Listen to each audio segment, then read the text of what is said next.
जो इन दिनों चर्चा में है क्योंकि बाबूलाल मरांडी सोरेन परिवार हेमंत सोरेन और गुरुजी यानी शिबू सोरेन को लेकर काफी मुखर हैं और उन्होंने कई मामलों में उनकी आलोचना की है। जमीन खरीद को लेकर कई बार कई गंभीर आरोप लगाए हैं, लेकिन अब उन आरोपों को लेकर बाबूलाल मरांडी भी घिरते नजर आ रहे हैं।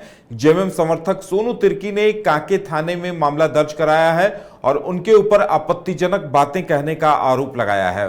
बताया जा रहा है कि थाने में मामला दर्ज हो गया है और उस आधार पर आगे की कार्रवाई शुरू कर दी गई है। हमारे साथ हमारे संवाददाता मदन जुड़े हुए हैं।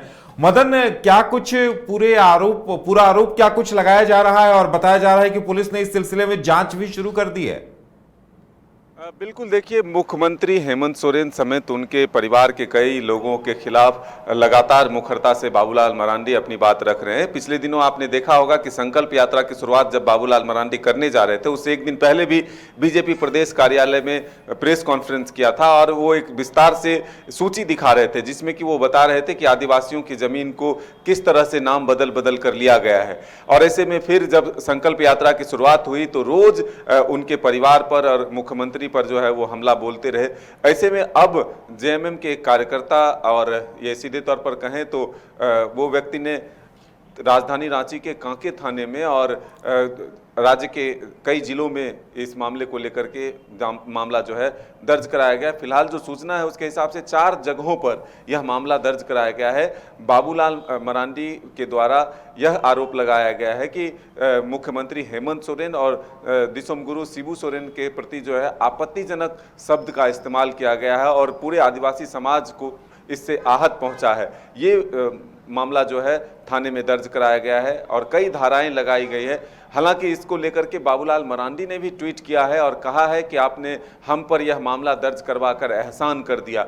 इस ट्वीट को कई और भी बीजेपी के वरीय नेता जेपी नड्डा, अमित शाह और तमाम नेताओं को टैग भी किया है बाबूलाल मरांडी ने और इसे वो कहते हैं कि अब जो है मिर्ची लगने की बात कह रहे हैं कि जब सच्चाई सामने आई है तो मुख्यमंत्री को मिर्ची लग रही है और इस वजह से वो इस तरह के कदम उठवा रहे हैं। लेकिन इससे हम डरने वाले नहीं हैं। बीजेपी के नेता प्रतुल सहदेव ने भी एक बयान जारी करते हुए कहा है कि जब नाश मनुष्य पर छाता है पहले विवेक मर जाता है और इस तरह की कई बातें जो है बीजेपी के नेताओं के द्वारा अब कही जा रही है। तो अब देखना होगा कि एक तरफ ईडी के समन के बाद जब बाबूलाल मरांडी पर यह मामला दर्ज हुआ है तो फिर सत्ता पक्ष और विपक्ष किस तरह से एक दूसरे पर हमलावर होती है और दोनों एक दूसरे को किस तरह से घेरती है, ये आने वाला वक्त बताएगा। बिल्कुल, यानी मदन, कहा जा सकता है कि अब बाबूलाल मरांडी वर्सेस हेमंत सोरेन ये जंग सीधे सीधे आमने सामने की होती दिखाई दे रही है।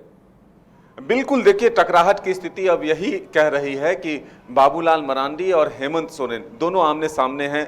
दोनों आदिवासी के बड़े नेता हैं और सत्ता पक्ष और विपक्ष की तरफ से अगर देखें तो दोनों एक दूसरे के प्रतिद्वंदी हैं। तो ऐसे में यह जो अब आरोप प्रत्यारोप का दौर चला है, जब एक तरफ ईडी की कार्रवाई है तो दूसरी तरफ पुलिस अब इस मामले की जांच शुरू करेगी, तो देखना होगा कि मुश्किलें अब किसकी कितनी बढ़ती है और कौन किसको कितना घेर पाता है, ये आने वाला वक्त बताएगा। लेकिन फिलहाल ये आपको बता दें कि बाबूलाल मरांडी के खिलाफ 4 जगहों पर मामला दर्ज होने की सूचना मिल रही है। चलिए मदन, हमारे साथ जुड़ने के लिए और तमाम जानकारी देने के लिए आपका बहुत बहुत धन्यवाद। तो बाबूलाल मरांडी के खिलाफ 4 जगहों से मामला दर्ज हुआ है।